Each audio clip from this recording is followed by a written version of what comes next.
ದೀಪಾವಳಿ ಹಬ್ಬದ ನರಕ ಚತುರ್ದಶಿಯ ಪ್ರಯುಕ್ತ ಕಾಪು ಮತ್ತು ಕಟಪಾಡಿ ಸುತ್ತಮುತ್ತ ಮುಳ್ಳಮುಟ್ಟೆ ದಹನದ ವಿಶೇಷ ಕಾರ್ಯಕ್ರಮ ನಡೆಯುತ್ತದೆ.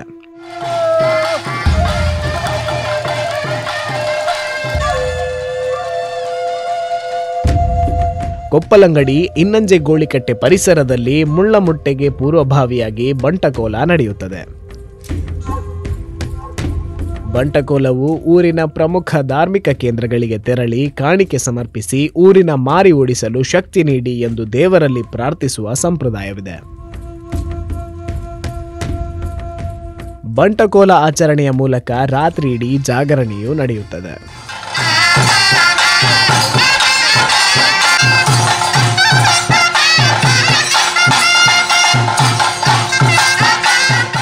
ಊರಿಗೆ ಬಂದಿರುವ ದುಷ್ಟಾರಿಷ್ಟಗಳು ದೂರವಾಗಲಿ ಎಂಬ ಉದ್ದೇಶದಿಂದ ನರಕಾಸುರ ವಧೆಯ ಕಲ್ಪನೆಯೊಂದಿಗೆ ಮುಳ್ಳಮುಟ್ಟೆ ದಹಿಸಲಾಗುತ್ತದೆ.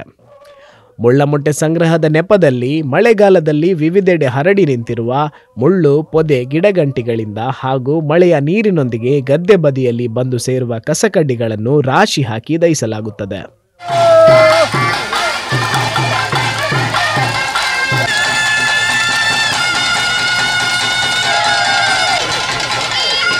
ನಾವು ಪುರಾಣದಲ್ಲೆಲ್ಲ ಕಥೆಗಳನ್ನು ಕೇಳಿದ್ದೇವೆ.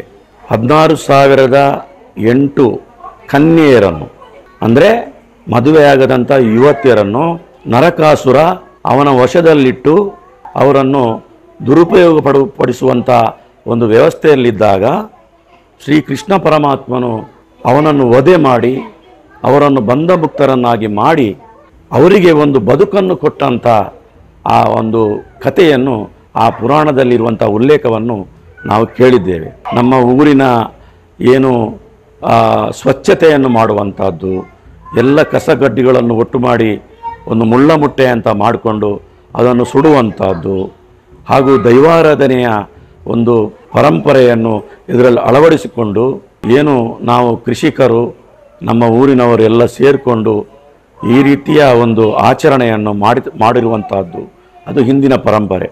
ಇಲ್ಲಿಯ ಗ್ರಾಮಸ್ಥರು ಜನರೆಲ್ಲ ಸೇರಿ ಇದೊಂದು ಸಂಪ್ರದಾಯಬದ್ಧವಾಗಿ ಈ ಒಂದು ಕೋಲ ನರ್ತನದ ರೂಪದಲ್ಲಿ ಬಂಟ ವೇಷ ಹಾಕಿಕೊಂಡು ಇಲ್ಲಿ ನರ್ತನ ಪ್ರಾರಂಭ ಮಾಡಿ ಆನಂತರ ಕಾಪು ಪೇಟೆಯವರೆಗೆ ಒಂದು ಒಳ್ಳೆಯ ರೀತಿಯ ಶೋಭಾಯಾತ್ರೆ ಮೂಲಕ ಅದಕ್ಕೆ ವಿಶೇಷವಾದಂಥ ಒಂದು ಅರ್ಥ ಬರುವಂತೆ ಮತ್ತು ಜನರು ಕೂಡ ಇದರಲ್ಲಿ ಭಾಗವಹಿಸುವಂತೆ ಈ ಒಂದು ವ್ಯವಸ್ಥೆ ಆಗ್ತಾ ಇದೆ.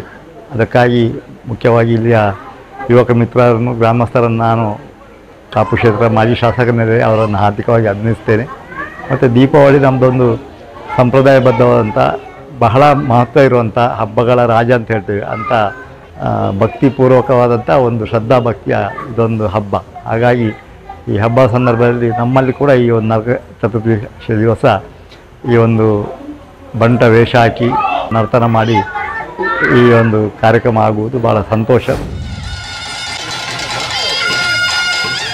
ಈ ಆಚರಣೆಯು ಪ್ರಕೃತಿ ರಕ್ಷಣೆಯ ಜೊತೆಗೆ ಊರಿಗೆ ಬಂದಿರುವ ಅನಿಷ್ಟಗಳನ್ನು ದೂರ ಮಾಡುತ್ತದೆ. ಎಲ್ಲ ಕಷ್ಟ, ಕಾಯಿಲೆ, ಕೋಟಲೆಗಳನ್ನು ದೂರೀಕರಿಸುತ್ತದೆ ಎಂಬ ನಂಬಿಕೆ ಇದೆ.